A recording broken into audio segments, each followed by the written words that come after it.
미르앤리 투자자문 이성수 대표의 증시 토크입니다. 자, 오늘 코스닥 시장에요. 코스닥 액티브 ETF가 상장되면서 시장에 큰 영향을 미쳤습니다. 투자자들의 관심도 큰 부분도 있었고요. 그리고 그 관심 속에서 코스닥 액티브 ETF에 들어가 있는 그 구성 종목들의 유동성이 쏠리기도 했습니다. 자, 그런데요, 저는 이 부분을 이야기 드리고 싶어요. 뭐냐, 코스닥 액티브 ETF보다 오히려 시장 전체의 큰 관점에서 체질의 변화가 시작이 됐다. 이 부분을 우리가 봐야 되겠다라는 점을 이야기 드리고 싶습니다. 자, 어떤 이야기냐 하나하나 살펴보도록 하겠습니다. 자, 오늘 코스닥 액티브 ETF 두 종이 상장이 됐습니다. 삼성 액티브 자산운용의 코액트 코스닥 액티브와 타임 폴리오 자산운용의 타임 코스닥 액티브 ETF 이 종이 상장이 됐고요. 다음 주 3월 17일에는 한화 플러스 코스닥 150 액티브 ETF가 상장 예정입니다. 자, 본격적으로 코스닥 시장에도 액티브 ETF가 시작되는 아주 중요한 시점이라고 할 수 있는데요. 자, 투자자분들 사이에서 이거는 개인뿐만 아니고요. 기관, 아마 외국인도 마찬가지였을 것입니다. 자, 관심이 높은 상황입니다. 자, 그런데 개인 투자자분들 같은 경우 어떻게 보면 코스닥 시장을 선호하시는 경향도 있기 때문에 코스닥 ETF 좋아하겠구나 이렇게 생각하실 수 있겠지만, 기관 같은 경우 우리 생각해 보면 코스닥 ETF에 기관 투자자들이 관심을 가질 동인이 있었다라는 것을 우리가 어렵지 않게 떠올려 볼 수가 있습니다. 자, 특히 연기금 같은 경우 작년 말부터 해서 올해 초에 뉴스들을 쭉 살펴보시게 되면요. 연기금의 벤치마크 지수를 코스피 지수나 코스피 200 지수뿐만 아니고 코스닥 지수를 좀 비중을 높이겠다, 이런 뉴스 기사를 여러분들 많이 보셨을 것입니다. 자, 그러다 보니까 연기금과 기관 입장에서는 코스닥 관련한 ETF를 편입할 수밖에 없는, 편입하려고 하는 그런 전략적인 상황이 커졌을 것입니다. 자, 그런데 코스닥 150 ETF를 연기금이나 기금에서 그대로 담기에는 문제가 있습니다. 뭐냐, 지금 코스닥 시장의 시가총액 최상위 종목들 보시면요, 말도 안 되는 밸류에이션입니다. 이게 진짜 말이 돼? 야, 이게 퍼가 몇백 배가 아니고 PBR이 몇백 배네? 적자가 연속되는데, 야, 시가총액이 몇 조야? 이거 편입해야 되나? 이런 경우.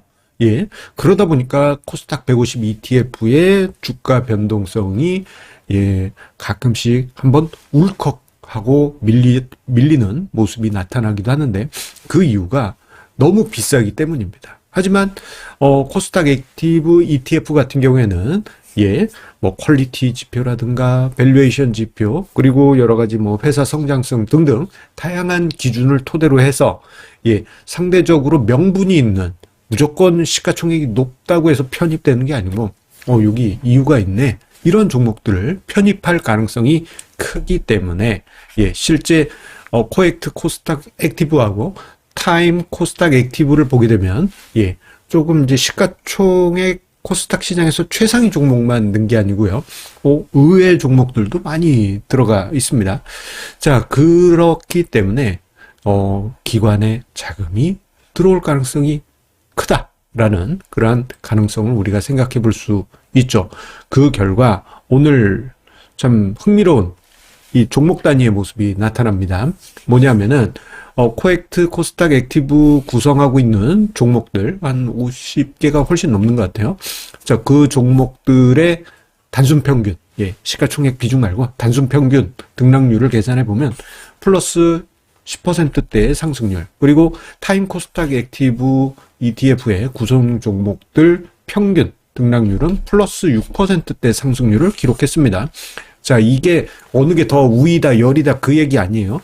뭐랑 비교를 해보냐, 코스닥 지수하고 코스닥 150 지수하고 비교를 해보면요, 월등하게 높은 상승률이 나왔다라는 점을 볼 수 있습니다. 코스닥 지수 오늘 3.2% 상승, 그리고 코스닥 150 1.9% 상승했는데, 예, 이 모습은 투자자들의 관심이, 예, 요 액티브 ETF, 코스닥 액티브 ETF의 구성 종목으로 전이되면서 이러한 현상이 나타났다 할 수 있습니다. 다만 이 현상이 무조건 지속될 것이다 라고 보기는 어려운 부분도 있어요. 왜냐, 자, ETF 구성하고 있는 종목들, 이게 리얼타임으로 우리가 알 수 있는 게 아니에요. 실시간으로 알 수 있는 게 아니기 때문에 자칫 야, 코스닥 액티브 ETF에 내 종목이 들어가 있네.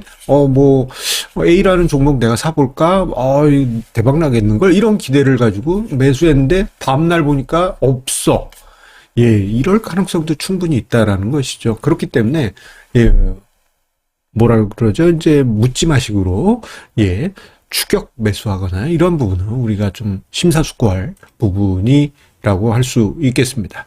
자, 그런데요. 제가 이야기 드리고 싶은 거는 코스닥의 액티브 ETF를 사시라 그거 아닙니다. 예.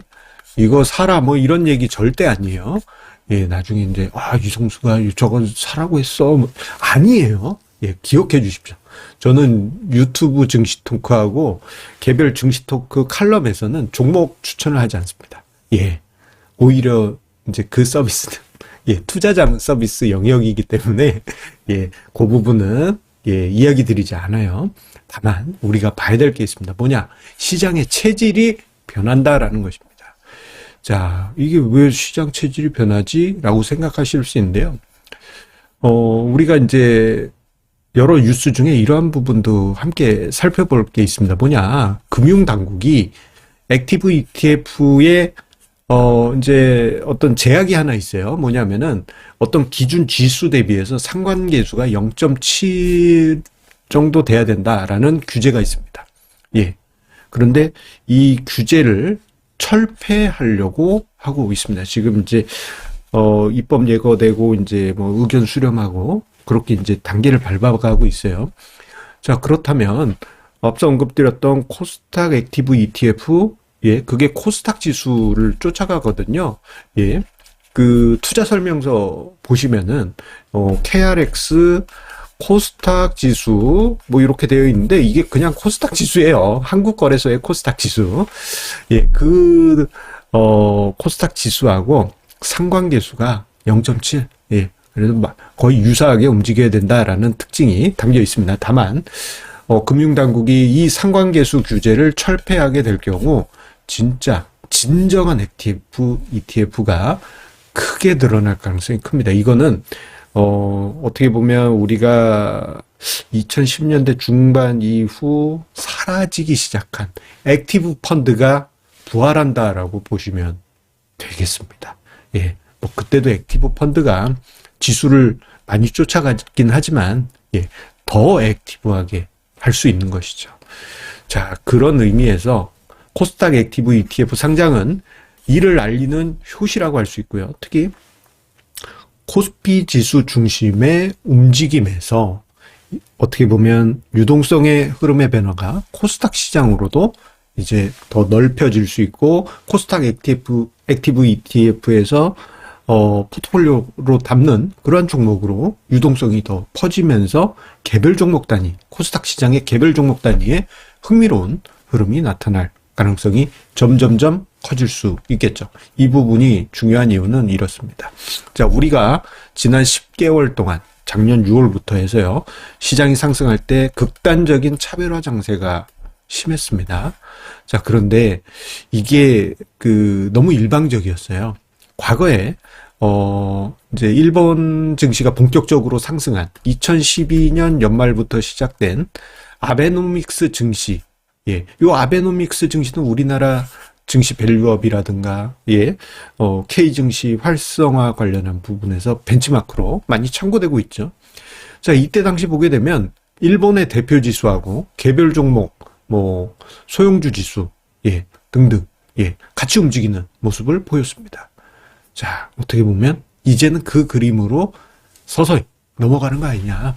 뭐 지금 뭐 당장 이렇게 된다라는 것은 아니지만 큰 그림에서 예, 흐름의 변화를 가늠해 볼 수 있지 않을까 생각을 해봅니다. 자, 여러분들의 성공 투자 응원드리면서요. 예, 그리고 투자 자문에 관한 관심 있으신 분들은요, 댓글 최상단 영상 본문에 있는 미래엔리 투자자문 자문 서비스 신청하기에 많은 관심 부탁드리겠습니다. 감사합니다. 안내 말씀드립니다. 투자자는 금융투자 상품에 대하여 금융회사로부터 충분한 설명을 받을 권리가 있으며 투자 전 상품 설명서 및 약관을 반드시 읽어보시기 바랍니다. 당사의 금융상품은 예금자 보호법에 따라 보호되지 않습니다. 당사의 금융투자 상품은 자산 가격 변동 등에 따라 투자 원금의 손실 0에서 100%가 발생할 수 있으며 그 손실은 투자자에게 귀속됩니다. 주식 투자는 원금 손실이 발생하며 투자의 최종 판단과 책임은 투자자 본인의 책임하에 있습니다.